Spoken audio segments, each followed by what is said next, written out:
zvavanoita mumwe nomumwe unoreva kana kuti gwaro unoti vakareurura zvivi zvavo vareurura zvivi zvavo vakachigopiwa zvavanofanira kuita naKristu vogogara manje mushoko. Haleluya. Ndati vogara mushoko. Saka kana munhu ave muna Kristu hazvichabvira kana ari noti atafa tichikura taura munhu apritenda saSimon N'anga. Simon N'anga zviya hatisi kutaura munhu anenge aedzesera saSimon N'anga. Tinotaura munhu ave muna Kristu abvuma kufa kuzvivi sokutaura kwaPauro chapter 6 abvuma kufa kuzvivi then ndiye unova mupenyu muna Kristu ogara muna Kristu. Kuroti munhu yafa kuzvivi. Haleluya. Afa kuzvivi. Right? 18. Asi zvinhu zvose zvakabva kuna Mwari. Hanzi zvinhu zvose zvakabva kuna Mwari. Marongero ese kuti titwe vatsva, tisikwe patsva, tishandurwe zvakabva kuna Mwari. Haleluya. Sei Mwari akazviita zvinhu izvi? Maindiri kuti Mwari akasika munhu akafanana naye akamuisa mukati memuda weDheni akanga asingafondoki zvatiri kuita. Noziva kana wakafanana zvandakaita inini kune rimwe ziro rangu inini vamwe vasasevenzi ndati vasasevenzi vakutengerwa zvinhu nevana vachingoti vapenjeri izvo zvavanopirwa nevana. But kana wasvika pazera rangu usina zera ravana vakaita zera ndingakuchengeta unotofanira kushanda. Haleluya. Zvimwe zvakakonzerwa mumwe anononoka kuroora. Ndati mwana unonoka kudii? Vana venge vari vadiki. You need to feed them. You need to work for them.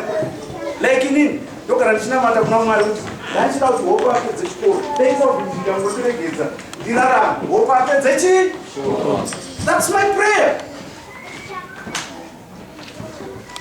Rimwe gore ndakarwara takanga tine munamata mushoti ndini navamutefa takaenda kuGlenora tapedza ikoko ndichiuya ndokuzoti ndaakumba wane ndakungochaya ropa charo kuseni ndakafenda ndikadona ndikatakurwa ndikaiswa kuparerenyatwa ndikarayira nhaka ndiripo muyengi you know about muyengi all of you anditi akarota wote anonzi inda unotaura nakuchemezi. By the way, not Benjamin Chemezi. Kanzi ndaunotaura naBenjamin uti ngaarondedzere mabasa aakaita. Munoziva ndakahopfungwa dzangu tichiziva ndofunga Mwari ada kuponesa. Haleluya. Ndokuti ndakaverenga rugwaro rwaEzekieri ndofunga Mwari ada kuponesa. Zveshuwavo pakurarama kwangu kubva payouth yangu nemashandiro ataita tichitungamirirwa nababa vemusikana uyu. Kana makabva kunosa tikuoni vana mbuya vati vharai kumeso munoita vharai tinozongogesa nokuona kuti ndofunga ndiye ndo vakanga vachititungamirira varume vavo nemurume uyu arara nhasi vachiumba ndo vakanga vachititungamirira. Ndikaziva kuti no Mwari pane chaanoda kwandiri kuti ndiite. Pauduku hwangu hakuna kwandisina kufamba ndichiteverera vakuru vedu ivava. Haleluya. Ndichivateverera tichida kudzidza kuti shoko raMwari rinoti kudii. Saka Mwari unotida. Mwari unotidii?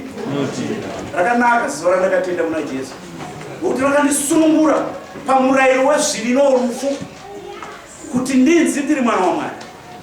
Nokuti murayiro wenyama wakanga usingadiisi kuna Mwari, asi murayiro womweya wakandisvitsa kuna Mwari kuti kutonga kwomweya kuve mandiri.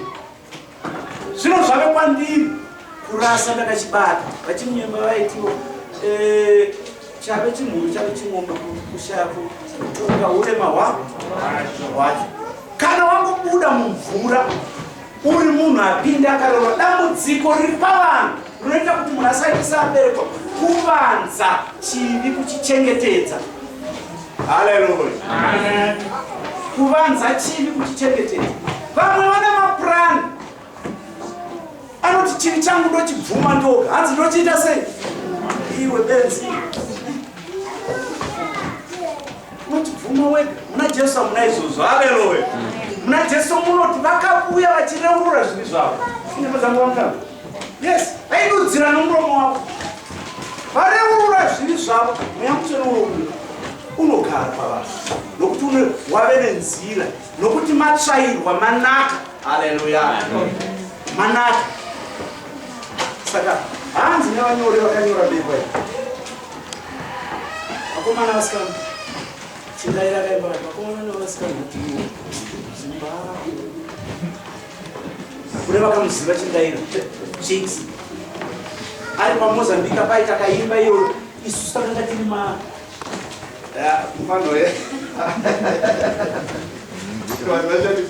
matambo unotaira ari pahondo papa vake vachitaira ari pahondo soja isoja aita kaimba nziyo kuma-76-74 taiwa musoro ndodzungaira kuti denda endavo ndinobatavo ndirwe nevamwe. Haleluya. Amen. Aisiboza mwewe waipinda mauri kuona kuti shuwo takadzvinyirirwa zvino izvo tiri kurwa hondo ibva ngeri kati unei kuti nyika yakadzvinyirirwa naSatani. Tinoda kupanyika shoko raMwari. Right? 18. Asi zvinhu zvose zvakabva kuna Mwari.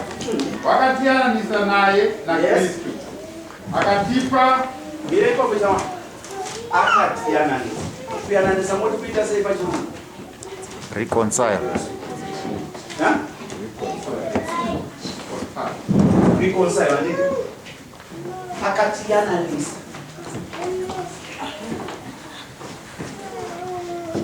Saka kana Mwari akatiyananisa kura kuti isusu tonatora vanopfuurisa kuyanana pajesu paapostoli hwedu. Haleluya. Amen. Tiri kuona nevanhu tofana kupfuurira kuyanana. Michembe dzavo achishuva vachidya usiku.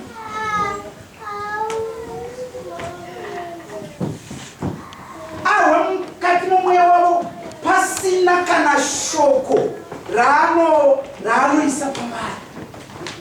Regai ndinotaura chimwe chinhu kuti Kristu kusawandirana. Haleluya. Kristu kusawandirana.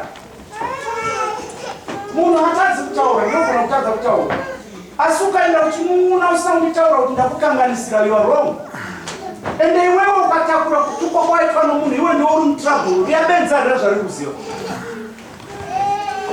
Unongoti ukamuona so zvinouya mwana nako because hauna kuzviburitsa. Haleluya. Hauna kuzviita sei?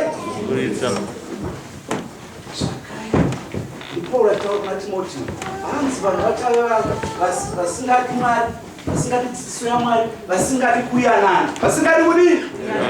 Kuyanana. Shoko iri riri kutipa kuti kana isusu Mwari akatiyanana, Jesu akatiyananisa nababa vake, isu pachezvedu tofanira kuve vanoyanana. Haleluya. Tofanira kuve vanoyanana nokuti iye akatiyananisa. Ndopaanouya achiti kana muchinyengetera mutikanganirei zvivi zvedu sesu tinokanganira vanototadzira. Mukuna kuupa kwacho apostoli kwesheni yacho kubatana kwayo haingofa yakasangana kuti black and white but it's all white. Never. Unoona kuti it's black and what? Yes. Kanzi ikhala yokudziyo in black and white kana ungatozwa kweni spotted zviri nani. Chikristu chinoda manhero kunwiva kubatana chaiko chaiko ndokunokoka mweya mutsvene kuti vanhu avaregedzai vashandise manja nokuti vagara mandiri. Haleluya. Anoti vaine midzi.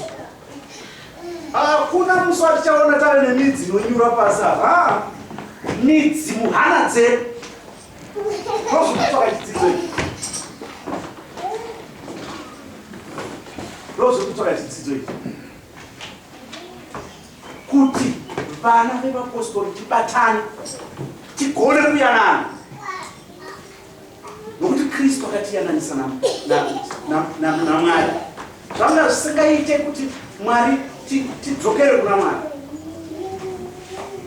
Munhu kana mukada kuti mufunge zvakanaka nerimwe ramazuva vaisirana kuti kuna Mozisi iwe andike Mwari ungotaura newe wega isu asingatauri nesu akati alright you come.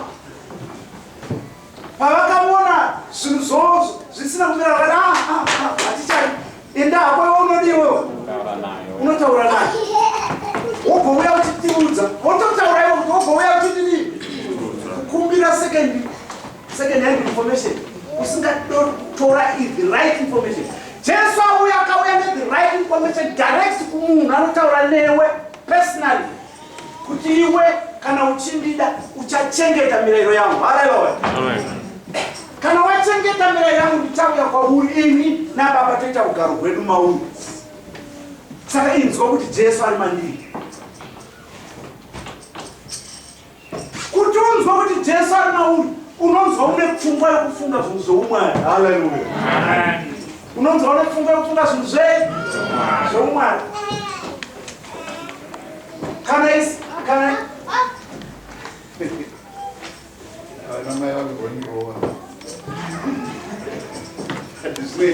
Zvandipandiswera sei? Hamuri kuda wangu mudzimai ndiandenge tikonetsa kuda vamweima zvimulanga. Kuti vanomuka usiku. Zvandipanoita sei? Vanomuka usiku. Maybe ibasa rinenge richikuremera muzukuru handiti? Ndozopedzisira inini mandauti handei manditanonoka. Azviitiki izvo? Hamusatyi kutarisa vanokurovieri unosviti kutaura nyaya yechipostori. Haleluya. Tikutaura nyaya yechipostori. Yechipostori. Hamuna munhu varongorugaro Jesu anoti ani anonoda mukadzi wake kana mwana wake kana mbuya kana vatete kana ng'ombe dzako kupfuure imi ucharasirwa noupenyu hwangu. Saka isusu na baba papa patinenge tichiti handei papa tinenge taakufunga zvaJesu. Haleluya. Tinenge taakufunga zvaJesu. Ndenda kuona cheya yangu inini pasina munhu ndoshungudza mudziti ndikedzai tisumuke ndiende tinde kuchena. Handei mai. Pamwe vamwe munotobuda moitafunga magungurana kuti hai unenge uri right ndatonenge kuti kana muri imi mai munenge muri right. Haleluya. Munenge muri right nokuti chinokusundai kumuti handei kuna Mwari. Musangonzwe muchitafatano hakuna vanhu vane chivi vakavana mai.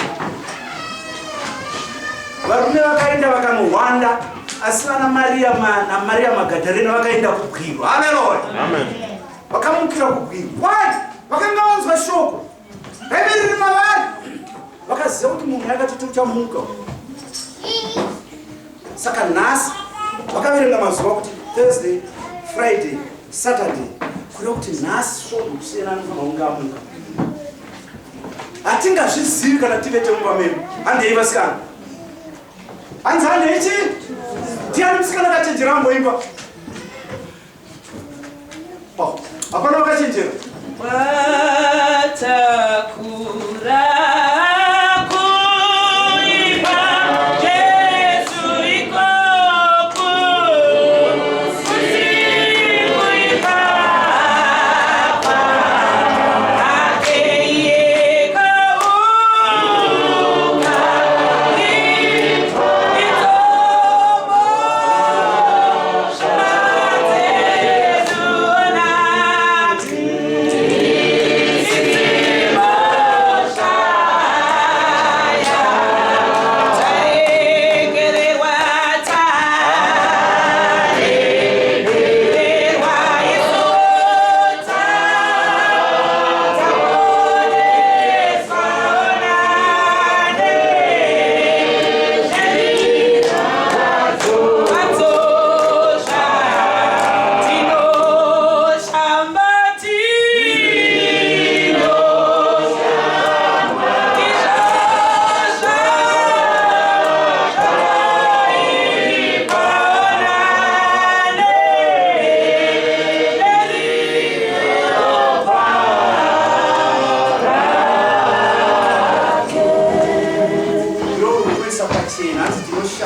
zvakaipa muropa rani Jesu. Inzwai, kana washama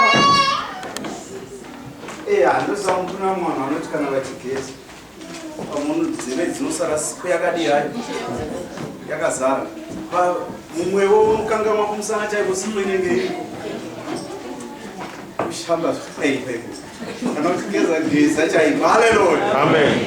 unofanira kugeza chaiko unyatsoona kuti ndagadzira kwesipuri right. Saka panyaya iyi manje isusu takashambidzwa neropa raJesu, harina parisina kusvika mukati mehana dzedu, nokuti Pita unotiye rubhabhatidzo rwatakabhabhatidzwa narwo harureve kusukwa kwetsvina yokunze, asi kutsvaka hana yakadii yakachena. Ndo musangano uri kutsvaka vanakomana nevanasikana vachave nehana dzakachena, vachatungamirirwa nomweya mutsvene kuti vakunde nyika. Haleluya, hanzi ndiani ungakunde nyika? ndiJona anotaura iye unotenda muna Kristu kuti Jesu Kristu wakatumwa naMwari kuuya panyika pano. Haleluya, right. Akatipa kushumira kwokuyananisa, Right. ndiko kuti Mwari wakanga achiyananisa nyika naye Right. Kristu, akasavaverengera kudarika kwavo. Ndiri kunyanya kudai papo manje, akasavaverengera kudarika kwani pakureveya, akasavaverengera kuti ndindavale mama zangu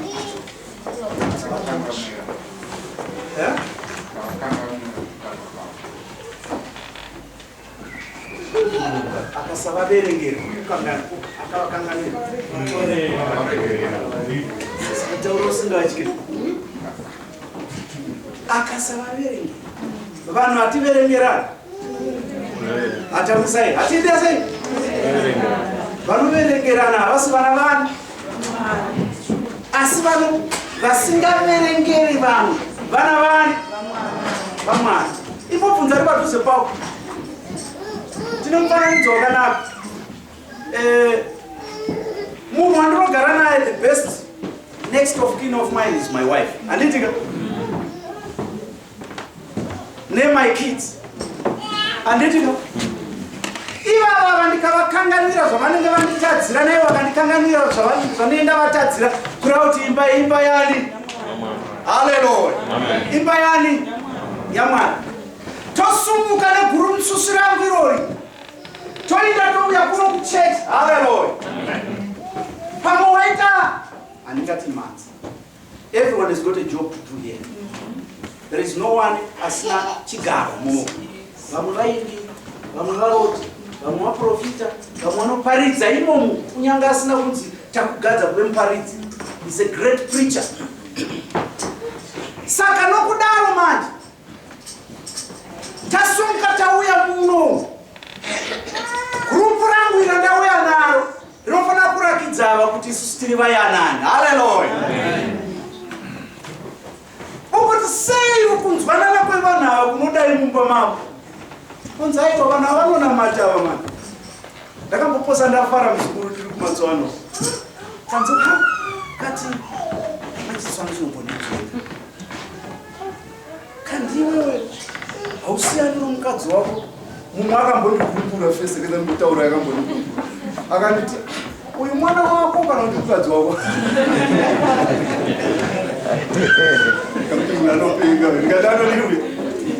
Mumwe akati kandimi munongo pese pese munongoonekwa muchingotevererana oro mubhazi ndirosangana nemimuri 2 pamwe mukadzi wako anenge akapfeka uniform inda ngatiri vapostori. Haleluya, hanzi mabasa enyu ngaaonekwe nevenyika kuti munotenda. Haleluya, vagokudza Mwari wenyu. Zvinobva mumweya iwo wokuyanana.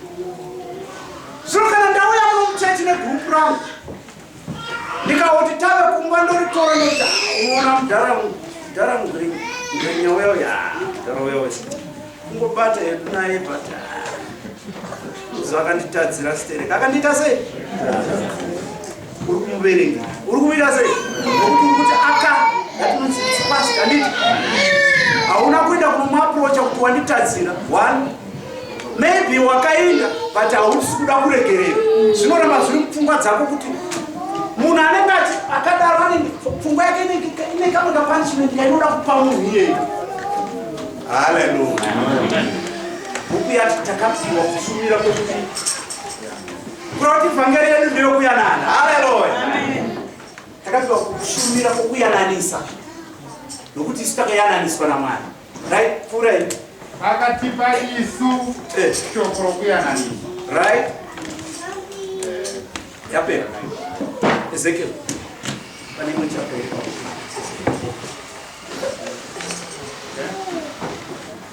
36 verse 26 and 27.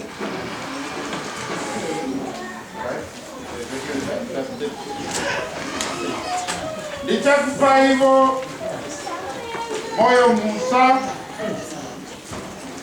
nokuisa mukati menyu mweya mutsva. Ndichabvisa moyo webwe panyama yenyu ndikupei moyo wenyama, uye ndichaisa mweya wangu mukati menyu nokukufambisai nemitemo yangu. Muchachengeta zvandakarayira nokuzviita. Haleluya. Amen. Hanzi ndichakupai. Saka bvuma kugamuchira. Bvuma kuita sei? Kugamuchira. Ndozvati kuudzwa nevanyora. Hanzi ngatibvumei kugamuchira. Kana munhu akakuti oyu iwe ukaramba wakadai so, mumwe anobva ati o ndizambona otoenda hake nezvinhu zvake. Asi iwe ukaenda kana vari vana vedu akasadai so kuombera kana kudai maoko maviri unomuti handikupi. Why? Because mutemo wokugamuchira audi aurasa. Saka anoti kana muchichengeta murayiro yangu nokuita zvose zvandakarayira, chondoita manje ndichaita operation. Ndobvisa zimoyo rakaoma rebwe, ndotora moyo womunhu womweya ndoisa mukati mako nokuti unenge wabvuma. Haleluya. Bvuma zviperi. Musangano uya ndokuti bvuma zvidi zviperi. Mwari anoti bvuma munhu zviperi. Ukamubvuma ndoda kukushandisa manje, ndogara mauri, ndokukontrola ndini.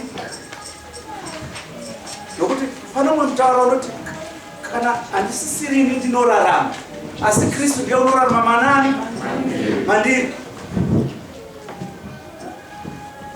Nokuti munoziva zvakanga zvoitika muna Paul achitaura izvo, aibatwa achirohwa. Aimuziva kuti Jesu akataura kuti vachakurovai. Saka havasi kurova inini, vari kurova Jesu ari munani mandiri. Mudhara uya anambotaura kuti mudhara uya zvaaimboita. Rimwe zuva vasungwa naJohani vakapuriwa vakanzi tiri kukunyeverai kuti mubude hatichada kuti mutaure nezvezita rei romunhu uyu futi. Akatovaseka iyaro, asi otoseka kuti tonga henyu imini kuti tiite zvenyu imini tichisiya zvaJesu. Saka hasi yePita manje akanga ati nyama yaPita yakanga ichirarama, iya yakagwa musiya ichibvisa nzeve. Asi Jesu akanga ave maari ndiye akanga achirarama maari, ndiye akangoti handigoni kubva pane zvandakatumwa naBaba. Nokuti achinamata unoti Baba, vanhu ava ndakavapa shoko renyu ramakandipa, saka ndinoda kuti muvachengete pano wakaipa. Ndouya kwamuri, handivabvisi munyika, asi panyika pano pane matambudziko. Haleluya. Pane matambudziko. Saka hama dzangu, nzira yedu imberi. Ndati nzira yedu chi? Imberi. Verengai stanza yepiri pari ipapo.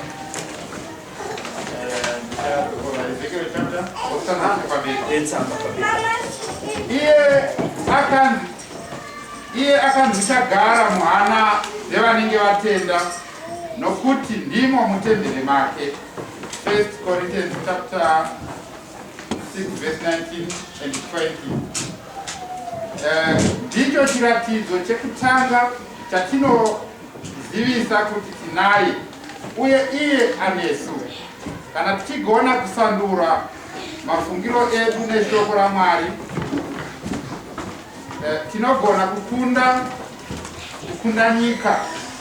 1 John chapter 5 Vakataura zvanzi kana tichigona kusandura mafungiro edu neshoko raMwari. Tinoziva kusandura mafungiro edu. Jesu neriya zuva aenda kunonyengetera kwaanenge achienda, anopindura Satani kuti kwakanzi usaidza Mwari vana. Munoona apindura neshoko rani? Ya, unofanira kuziva kuti upindure neshoko rinokuvakira kuti wakaipa azive kuti unoziva Mwari. Haleluya. Amen. Wakaipa azive kuti unoziva Mwari. Saka munguva ino yemangwanana, verenga iwa Korinto 6:19. Munguva ino yemangwanana tinonzwa kuti Mwari ane chinangwa nesu, haana kutisiya tiri nherera. Haleluya. Kana tabvuma kugara mushoko rake, richatizivisa kuti tinofanira. Chapter 16 yaJohana anoti iye kana asvika, hanzi mweya iye kana asvika uchazivisa nyika pamusoro pezvinhu. Chaunotanga kuona, mozatanga mboti tichigara nedzimwe hama apostotaura chivi chaizi toparidza chani kana tisingaparidzi chomunhu. Anotendeuka ndiani kana tisingaudzi munhu zvounoita zvakaipa. Ameno ndipindurero hama dzangu. Jesu anambouyapo akauya achiti tendeukai pazvinhu zvenyu. Muchafirei? Vaprofita vakataura muchafirei muIsraeri. Rudzi rwaMwari, tendeukai, tendeukai. Haleluya. Isaya ombati uyai titaurirane. Hanzi uyai tiita sei? Kunyange zvakatsuka somucheka mutsvuku, ndichazvichenesa semazai echando. Haleluya. Afuti Mwari akanaka. Kana mai mukatinakira sekutaura kunoita shoko raMwari, nokuti musaite zvangu kuti sadza iro musavigire apo ini ndavata.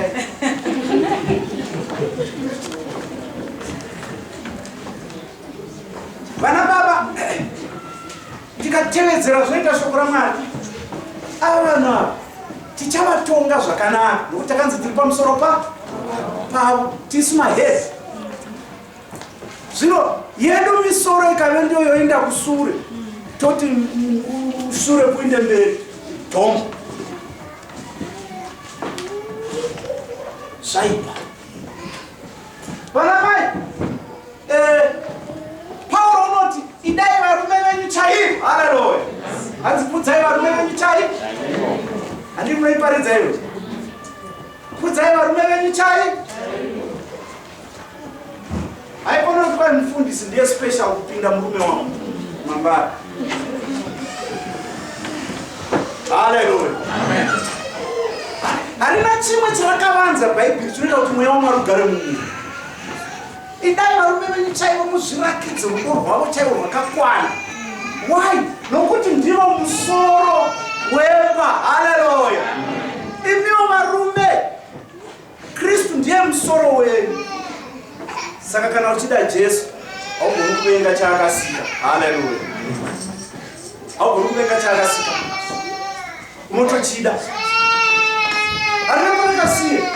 Hanzi rayirai vana venyu munashe. Haleluya. Imi vanateererai vabereki venyu munashe. Nokuti ndo zvinofadza Mwari. Ava akaimba yose. Opedzisira kuti kudza baba vako namai vako kuti mazuva ako azowanda panyika. Haleluya. Tina vamwe vatete vakashaya pachibhei nese munovaziva ovochibhanga vari kudo mushava.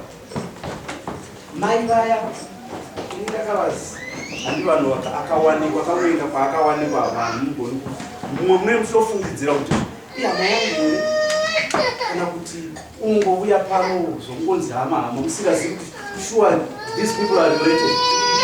Saka ndakatanga kuvaziva kuma-70 69 somewhere vauya navababa vachivhanga vachiuya kumunamato kwavachigara pana airwara muguta ravo muimba yavo vakasumuka vakauya kuimba yaMwari. Kwete vauya saizvozvo ndo pandakatanga kuvaziva tine vamwe vatete vedu vanogara kudomboshava iye zvinezvi vafa vane 100 years. Munhu akadaro akapfura boundary. Ndatakapfura chi? Boundary yekurarama yakanzi china mwani? 70. Saka akapfura 70 plus 30. Handiti? Akapfura. But takapesera 3 years ago handitamira kuita musangano 2 years handiti? 2018 taite kumusangano kudavira handiti? Vaya variko vachitofambira vachitojaiva. Ndakasumuka ndikaimba ndati mai kusumuka pandaimba iri kuti mpostori ranoti mwana hanzvadzi yangu vachijaiva kuchengetwa naMwari chikonzero. Mai vavo kutaura history vatete vamwe vaichengeta mai vavo nababa vavo. Haleluya. Noziva vanhu vari kumarural area kwedu kuna Zhombe kweo chingwa taichiwana kamwe chete paChristmas. Ndopataidya chingwa. Toita kudya kuya kuti chaizadziwa madhishi. Toita kuchipfura tichidyira ipapo. Taitofarira kuti dei Christmas yasvika. Vamwe takatoita kunototoda kuti kuzvarwa kwaJesu kwakanaka nokuti kunotipa kuti tidye zvimwe zvinhu zvechirungu zvatanga tisingazivi. Haleluya. Saka Mwari manje anotipa kuti tikudze vabereki. More waste money. Dambudziko rave mukati memapureki. Handiri kungoona zvandakaita izvi. Kutembera uko handiti. Ndikati ni kare taita wakonza zvako zvokuzvikare nagare. Zvokutaura zvakudii kudhara. Jeremia unoti ndaimira panzira dzomumusha mubvunza kuti nzira dzakare dzakanga dzakadini mugofamba madziri. Ndochipostori ichocho hachimodonaiziwi chinongomira sezvachaive chiri nokuprofita kwachakaitwa. Zvakafanana navasikana vemazuva kana achipa hamiri kuda kumupfugamira mutani haindimutaura kanorova indasa kana achipa murume tambira mwanangu tambira aita zvakanaka naiye atambira unenefu ndamupa nefu asi ndomanzi ndinobaba kava handiti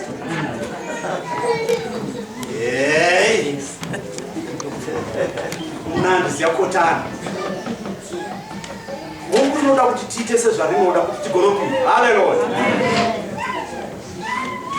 Tigonopinda vavariro ndekuti tinopinda nokuti vose vakabva muIjipita nemhaka yekusateerera havana kunodini, havana kupinda. Kunze kwaCaleb naJoshua ndizvo ngavavereka. Caleb naJoshua vakaramba vakanzwa shoko raMozisi rokuti Mwari uchatitungamirira chakamboyambuka sei pagungwa dzvuku. Igungwa dzvuku ndii. Saka ungatadze unotipinza uko. Vakati vobva kwavakanga vatumwa kunoita nhume vakati aiwa tinovakunda vanhu vaya nokuti hatisisu tinorwa Mwari wedu ndiye unodini 10. Vakati hazviite. Vakati hazvidini hazviite mazuru naruko. Isusu tiri netumhazvi kaipi kana wakavatarisa zvinoita. Iye zvino Amerika iri kutiza munozi muAfghanistan yakarohwa. Ndakanzwa president wacho achinyatsotaura kuti kwakafa mazana nemazana ekuAmerica. It's not kuti paya kubuda kwavari kuita, it's a defeat, fair defeat chaiyo yakavakaitwa nemaTaliban. But tudiki so haturovi tudiki tunohwanda nemabhenzi sezvaita vana matambo tudiki asi tokatora nyika ivo vakatora makore kuti vapise Taliban yose vanyatsoita. Vakaikoniwa futi vakaikoniwa asi Taliban yatorwa within a week. Shoko raMwari charinoda kuva mazviri. Haleluya. Tinondava kuti muduku mukuru asi kuve mazviri. Kana vari vakomana mwana uchambodya nyika chamboita sei iwe ndiunodyiwa nenyika nyika ufa wakaipedza ufa wakadiwe yezvineni ma1000 mayezi kana ari musikana yezvinovaka nemavara akanaka havachati kutizira vakuti ndaita move in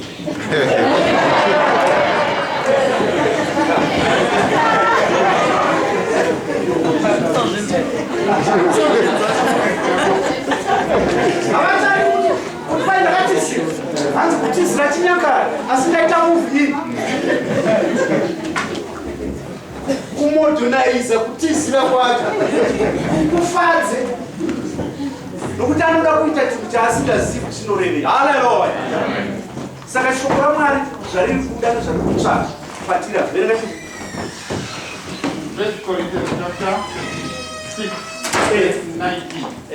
hamuzivi here kuti miviri yenyu itemberi yomweya mutsvene uri mukati menyu wamakapiwa naMwari.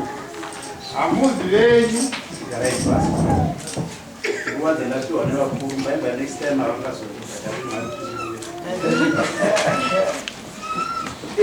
inzwai shoko rapedzisa masikati ano udzare padhuze nemi ubate romo iudze kuti hauzive kuti muviri wako itemberi yaMwari.